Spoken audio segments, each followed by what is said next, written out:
All right, thanks for being here. Another week, opportunity to go on the road against a really good Missouri team. Coach Drinkwitz has these guys playing at a high level in all three phases. Really impressed with the quarterback. He's playing extremely well for them right now. Deep ball accuracy. He's made some big time throws, particularly the last couple games. Seems to be getting better each and every week. At the running back position, two really physical, talented running backs. The offensive line's a veteran group. This is a very veteran team that we're playing. And then some dynamic receivers on the outside. Luther Burden's as talented as any receiver in this country. And then Theo Weiss, who I was with Spencer, both of us at Oklahoma, is really playing at a high level for them and giving them a weapon on the outside. As well, and then some athletic tight ends with size.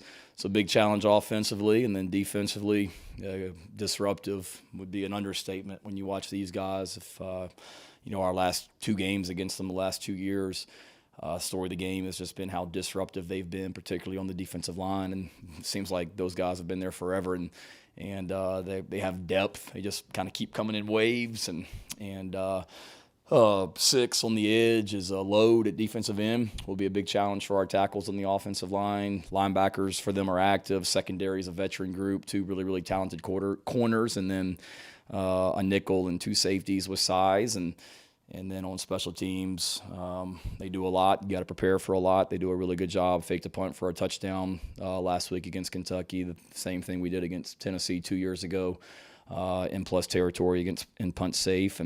And so obviously the punter can throw, and they've got a kicker with a really strong leg and use good players on special teams. So will be another challenge. It's life in this league, going on the road, but really, really impressed with this team and the level that they're playing at in all three phases, just playing good complementary football all across the board. Health-wise for us, we're okay. Mario is okay as can be. Mario practiced today. He'll be fine for Saturday. I'd say Stone Blanton is questionable for Saturday. I'd say Vershawn Lee is doubtful for Saturday. And then Kaysen Henry continues to make progress. Probably won't be able to go this week, but he did get out there in practice today and do a little bit as well. So getting closer and trying to get as healthy as we can. Disappointing if Vershawn's not able to go. It seems like it's just one step forward, 2 steps back from an offensive line standpoint. But he if he is out this week, hopefully he won't be out too long, and he's doing everything in his power to get back this week. So questions? Shane, obviously a lot of focus on the defense this week from the outside perspective. Are there any, scheme changes afoot, personnel changes, just what needs to happen to prevent something else happening like Saturday? No, obviously it wasn't good enough, David. Some of the stuff that we've talked about when we call pressures, we got to be aggressive and have a mentality to get there, and you got to win, and we got to be smart about when we're calling them. I told the team this morning, I think we played 86 plays on Saturday, so that's way too many plays. We got to get off the field.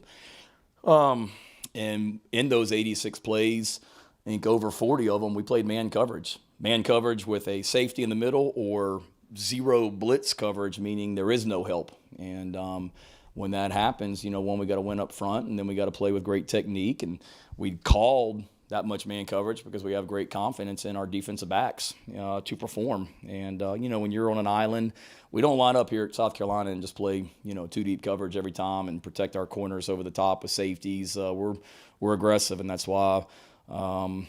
That's why Cam Smith and Darius Rush and those guys are on NFL teams right now, and why Carlins Patel got an opportunity with the Steelers, and on and on and on, because of the style we play and the way we coach our guys up. And certainly every week is different. You want to continue to put your guys in position to make plays, but no, it hasn't been good enough, no, but there's also been a lot of really, really good that we've done this year defensively as well. We just have to be better, and it's technique, it's scheme, it's the calls we're making, all that stuff. So we're looking at everything, but it wasn't good enough Saturday, but we're not far off either. You talked a lot on Saturday about how life is about responding to adversity. A lot of the defensive guys today saying they feel like they've been playing with a chip on their shoulder in practice the last couple of days. Just how have you seen them so far these last couple of days responding to the adversity? Yeah, I don't worry about our guys. We got great people in this program, and I've said it before. Our culture is strong, and these players care. And nobody was more hurt and upset about Saturday than the people in this building were. And because they put a lot into it. And when you put a lot into something, you care and you really, really hurt. And those guys certainly hurt on Saturday and were disappointed with the performance. But one thing about this group is they respond every single week. And today was a fantastic practice, and Sunday night was a good practice, just like I told you guys it would be, I think, in the post-game press conference. And it was. And, they put a lot into this, and they want to have success. And we got high character people in this program, and they respond the right way. Shane, we had a chance to listen to Nick today for the first time in God knows how long, but I bring that up just because with his process of just trying to be able to obviously make the adjustment from playing defense in high school and tight end and move over to wide receiver, he admitted that there were some whoa moments that he had in that North Carolina game. Sure. How have you seen him grow just over the last couple of weeks, which has led to him earning more snaps on offense? Yeah, he's right.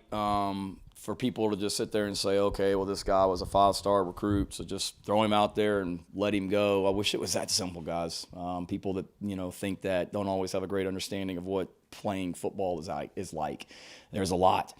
And our offense is every offense in the country is a little bit more complex than just, hey, line up on the right side and run a 12-yard curl. And that's all you have to do. There's adjustments and there's blocking assignments, and we do a lot offensively, and there's motions, and once you get in the right place, you got to be able to make plays and make catches and things like that. And first of all, I'm glad that Nick said that, and he's right. It is a process, and he's made the progress that he's had because he works his butt off. First of all, he watches Xavier Legette every day and learns from him, and just the time that Nick puts in to everything, it's evident.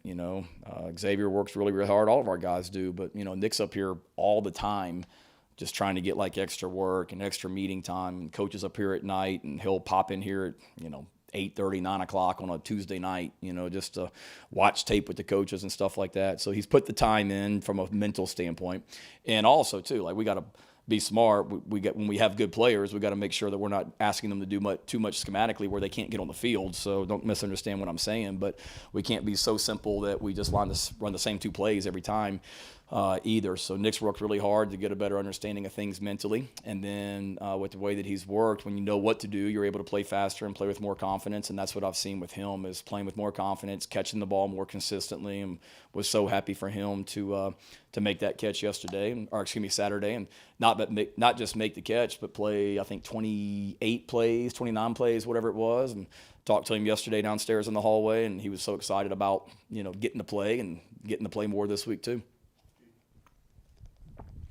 Shane, not the biggest stadium out there, but kind of a longer trip. What are the unique challenges of playing at Missouri? Well,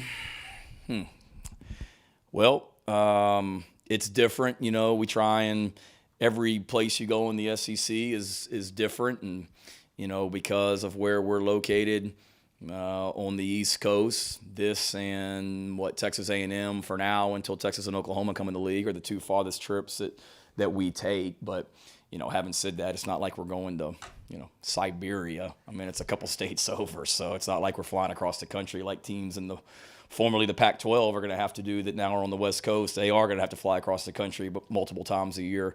This is an easy flight. To me, the biggest challenge is just you're playing a really, really good team on the road. 2 years ago we went out there and we had to fly into St. Louis, bus to Columbia.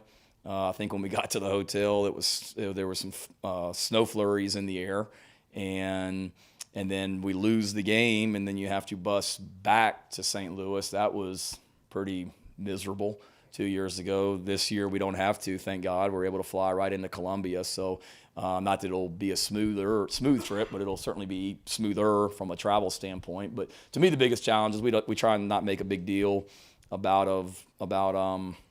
where we're going, when we're playing, kickoff time, location, stadium size, any of that. To me, it's a good team that we're playing, and that's the biggest challenge, is playing a good team in their stadium, and we need to do everything in our power to go play well. No, obviously, Vershawn would probably be the next center if for some reason Nick had to exit. And so, assuming Vershawn can't go, what's sort of the succession plan at center if you have to go beyond Nick? Grayson Maines and John Darius Morgan.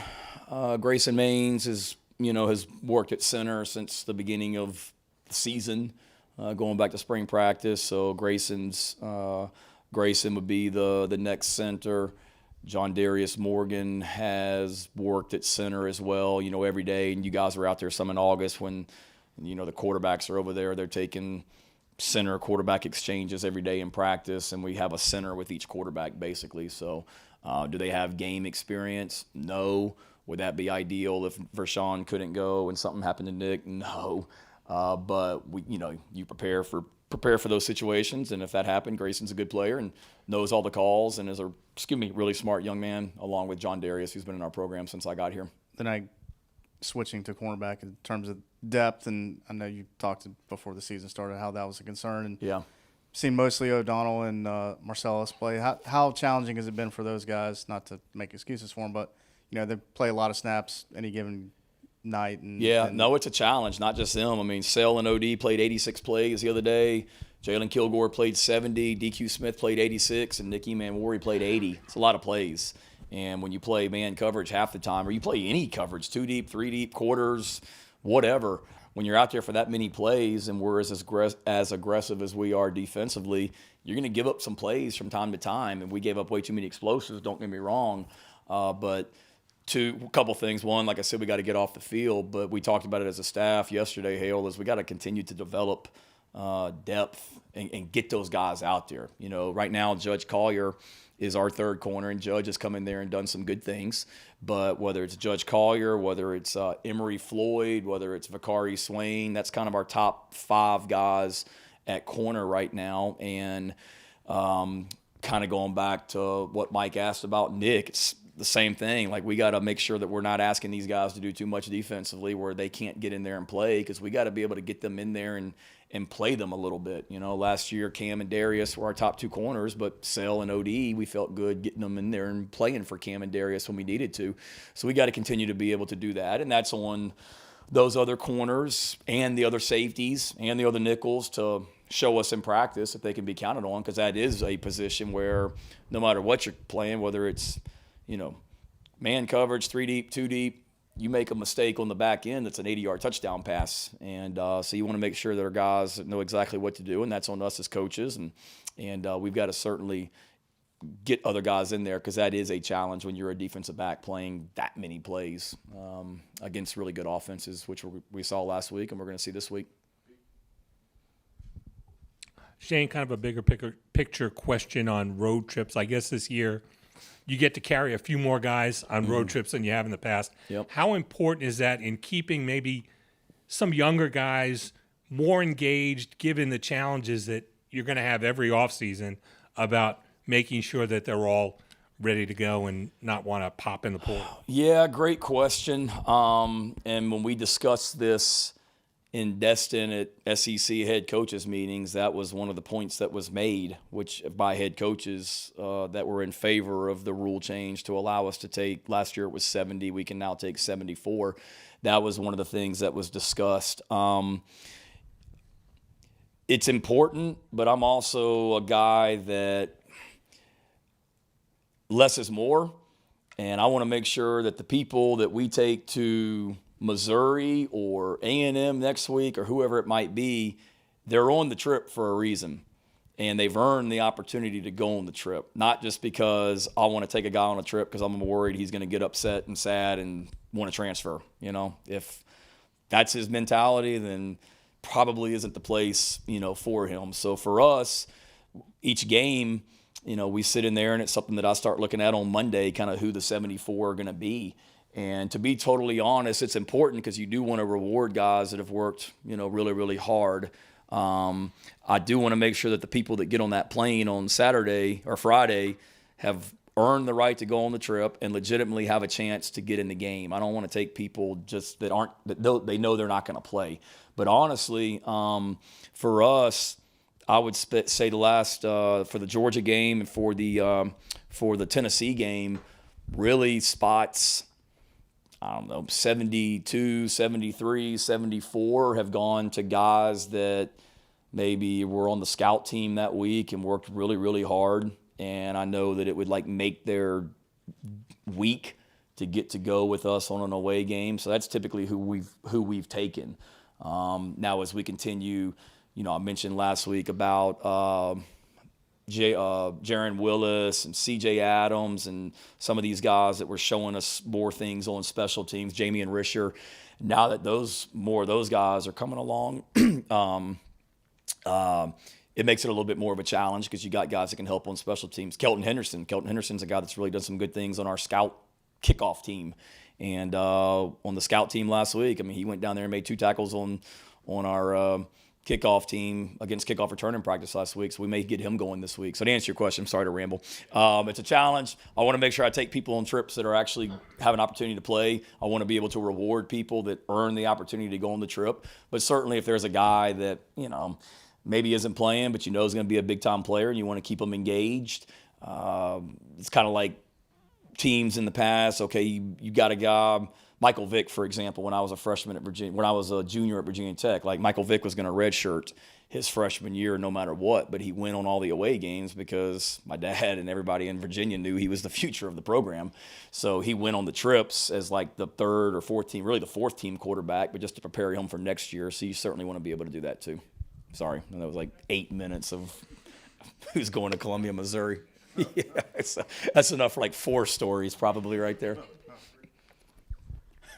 Shane, a couple of things. Did I see you limp in here? Do we need an injury update on you? Yeah, I might as well say it now because y'all are going to ask on Saturday after the game. I broke my foot on Saturday, so I'd rather just get it out there and say it and not have y'all speculating. And then after the game on Saturday in Missouri, you ask. I called Coach Tanner, told him, make sure he was okay with it, and he died laughing when I told him. So obviously there's not a lot of empathy from him. It was after the game, and certainly that was a gut-wrenching emotional loss, and I was frustrated and kicked something that I shouldn't have kicked, and thought I was okay, but journaling of the game wore off, and before anybody starts the narrative like the head football coach is frustrated and lost his poise and all that, no, I care. And I care about these kids, and I was really upset on Saturday night because I didn't do enough to help them get over the hump and win the football game. So don't think I have to have surgery, but there is a broken bone in my foot. It hurts like you know what, but, I've got to show toughness and fight through it. Been one of those years. Okay, so questionable, doubtful? Probable. Very, very probable as well. So the problem will be not being on any kind of pain medication. We'll be like faking punts from the 2-yard line on 4th and 30 because I'll be loopy if I'm on pain medicine. So we got to make sure that I fight through no pain medicine and I'm focused and can make calls. But no, I'm good. We got a great medical team here, and like I told the players, don't condone it. Not saying that it's okay to kick things after a game. Feel bad as a dad. My kids saw me and they're like, what the heck? So lesson learned. Stupid on my part.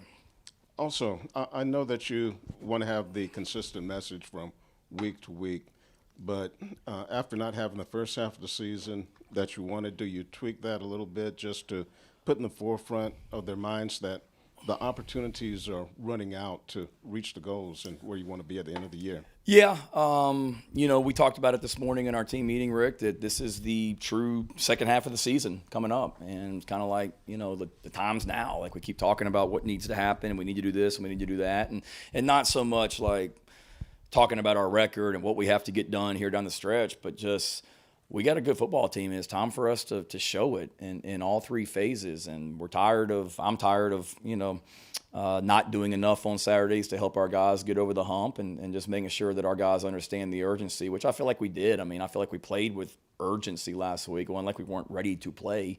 It's not like the effort is a problem. Our guys are playing really, really hard. We've just got to continue to help them. And the thing that we talked about one of the things we talked about this morning as a team was just got to do more. We were one play away on all three phases from just being enough to win that game on Saturday, and we didn't get it done. So we need, starting with me, to do more this week. I didn't do enough. I need to do more, and I need every person in this facility to have the same mentality. But like I said earlier, we got great young men in this program, and they went right back to work on Sunday, had a great practice today, and now we just got to continue to get better and put ourselves in position to play as well as we possibly can this Saturday out in Missouri. Shane, when you're going up against a guy like Luther Burden and with some of the challenges you guys have had with top receivers this year, just what kind of changes, in a broad sense, I guess, do you make going up against a guy that's that sort of versatile? Yeah, I mean, you can't completely change the defense because you're going up against him. I mean, you watch their explosive play tape of runs over 12 yards and passes over 18. So much of it is a short, intermediate throw to him, and then he just makes about 3 or 4 people miss, and it's a 40-yard gain, and they had him hemmed up.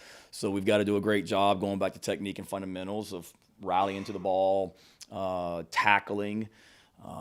You're not going to be able to line up and play, man coverage every single snap against him, but that's what we do here at South Carolina, and we're not going to come into it and say, okay, we've played, bless you, we're not going to come into it and say we've played man coverage every game this year, but now we're not.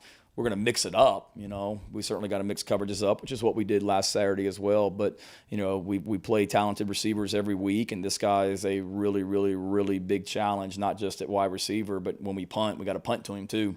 And we got to go downfield and tackle, which will be a big challenge also because he's a fantastic player. And then he's got really good people around him as well. And then you add to it the fact that they have a running quarterback. They just present a lot of problems.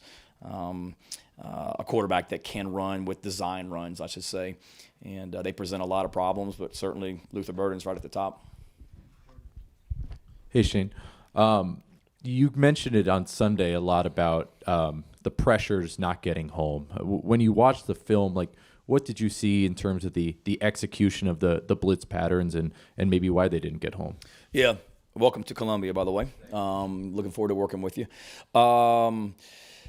I think for me or for us, it was mainly just the mentality, not that we were, passive because we weren't, but just understanding, okay, if we call a pressure, whether it's a zone pressure, whether it's a zero blitz pressure, meaning there's no help anywhere, whether it's a man pressure and we have cover one with a safety behind it, just the mentality that we call a pressure, we've got to go.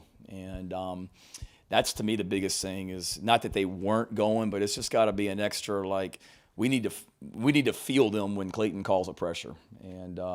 And we did at times. I mean, the sack that we had with Tyreek and Jordan Strawn was off.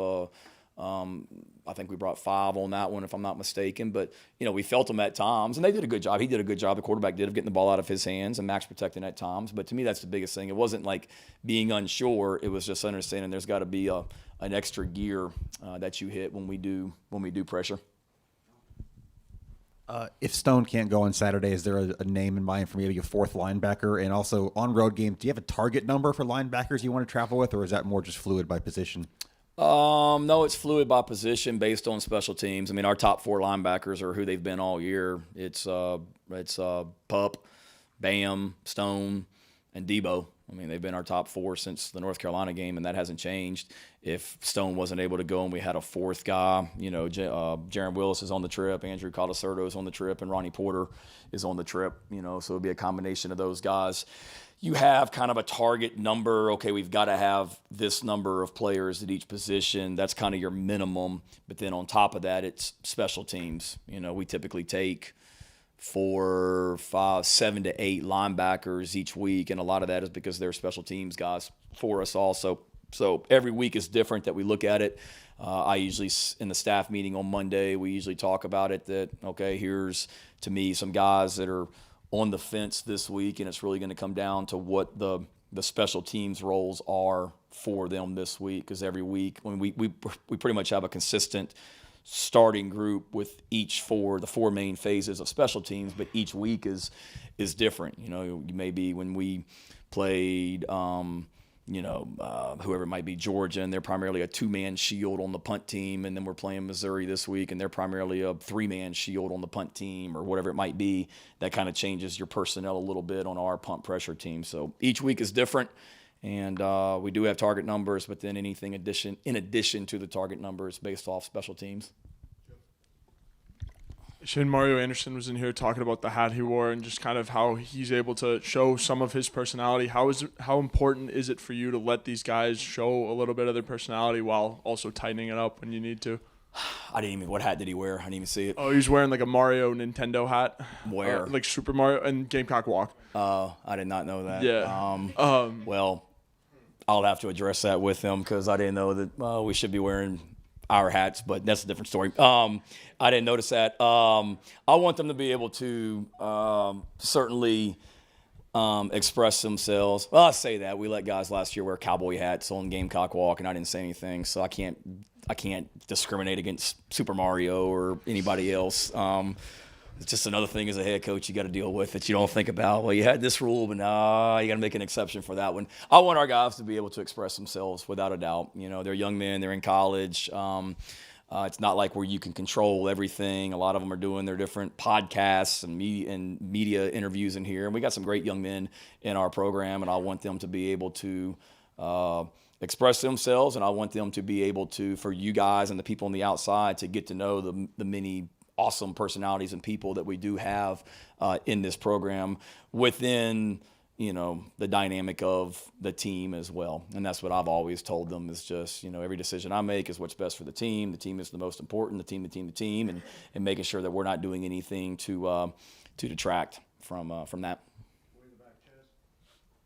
Hey, Coach, on Saturday, players like Debo, Juju, and Spencer echoed the theme like, hey, we're not done. There's still more ball to be played. I'm curious who are some of the leaders this week that are really sort of galvanizing the troops for a big game this Saturday? Yeah, I think a combination of everybody. I think I've told our guys you don't have to be necessarily a senior to be a leader. I mean, we've had guys like DQ has been a captain for us, and he's a sophomore and whatnot. So we got a lot of guys. To me, you got different combinations of leaders, guys that are vocal, whether that's Spencer, Debo, Boogie, whoever it might be, guys that, lead by example but are leaders on this team, like Tonka, who doesn't really say much, and Nick Gargiulo, certainly. I mean, I can go on and on and on. So we're fortunate that we got some leaders, and that's what I've told our guys. I mean, you're exactly right.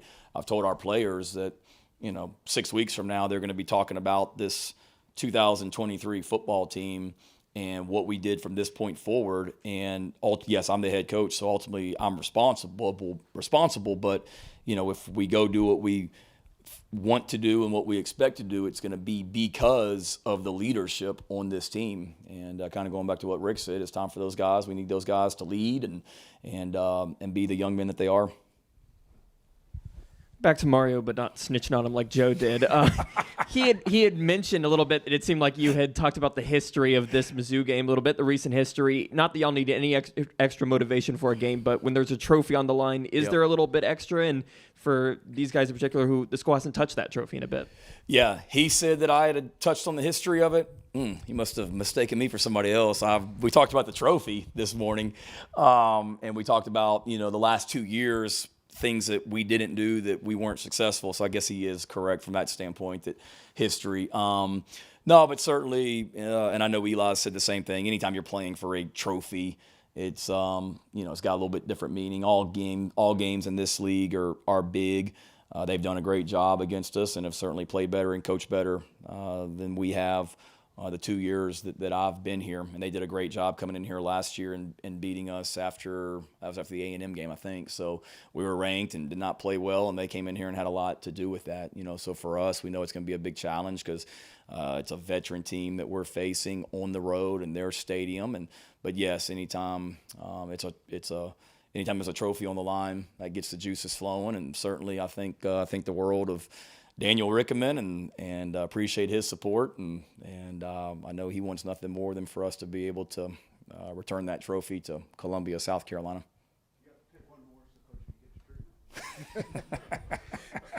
Back to video. I ain't got no time for treatment. I iced before I came in. You've mentioned wanting to get a little bit more rotational on the defensive line and pointed out that Missouri has that in waves. I think you had 3 backup tackles minus your other 3 play between 6 and 8 snaps. Yeah. Is that about right for you? Do you want to see those numbers grow? No, I'd say it's a good question. I'd like to see them grow a little bit certainly for some of those guys. You know, if we could get Drew Tuazama some more reps in there, I think that would be great because that means he's coming along and he's a big body in there that can certainly disrupt things. He came in here as a defensive end, so playing inside's a little bit of a new experience for him, and he's just got to learn what it's like on the inside, but he continues to get better. So we'd love to be able to get him some more reps, and then the rest of those guys, obviously TJ's playing a lot, Nick Barrett, Jamal Weiss, Xavier McLeod, those guys are all in there. So certainly if those reps did go up for those guys, that's a good thing because it means that they can help us and there's not much drop off between the other guys. And then kind of going back to the DB question, it's the same thing. You don't want, we talked about after the Tennessee game where you have Boogie and Tonka in there playing a ton of reps because TJ got hurt. That's not allowing Boogie and Tonka to be at their best in the fourth quarter as well, which is, you know, all these games we're going to play down the stretch here are going to be 4-quarter games, and they're going to come down to the fourth quarter just like Saturday did against Florida, and we need to make sure that our guys are at their best in the fourth quarter. So if we could, you know, Boogie and Tonka and TJ without a doubt are our top 3, but if we could balance that out a little bit just to help those guys, because they're playing on, you know, we took them off kickoff return, meaning Boogie and Tonka, but they're still starters on our punt team, and you see them out there on field goal and things like that as well. So they're playing special teams just like all of our guys are, and want to be able to help them be at their best. All right, thank you guys. Have a good week. Huh? Right.